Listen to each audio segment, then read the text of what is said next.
Back to Rajam జాతర part 2.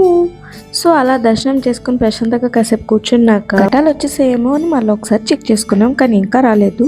But మధ్యాహ్నం పెట్టాల్సిన అన్నదానం ఆల్రెడీ మిస్ అయ్యాం కాబట్టి ఈవినింగ్ అయినా తినేద్దామని చెప్పేసి అయితే మేము గుడి బ్యాక్ సైడ్కి వచ్చేసాము.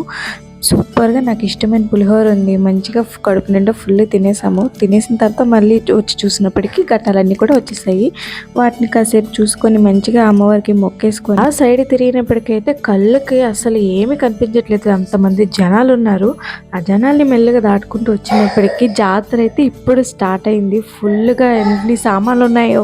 ఈ లోపల మా వాడు ఆల్రెడీ షాపింగ్ కూడా స్టార్ట్ చేస్తాడు. వాడికి ఇష్టమైన పోలీస్ హెలికాప్టర్ కొనేసాడు అనమాట. అవి కొనేసిన తర్వాత కొంచెం కొంచెం చూసుకుంటూ వస్తున్నాం మేము. అవి అయిపోయిందంటప్పటికి మళ్ళీ ఈ గిటార్ పట్టుకున్నాడు. ఇంకేం చేస్తాం చెప్పండి, పిల్లలు అడిగి కొనుక్కుండా ఉంటామా. వాటితో పాటు మేము కూడా కొంచెం కొంచెం సామాన్ కొనుక్కొని ఫ్యామిలీతో మళ్ళీ జర్నీ స్టార్ట్ చేసేసాం. నేనైతే జాతరని చాలా ఎంజాయ్ చేశాను.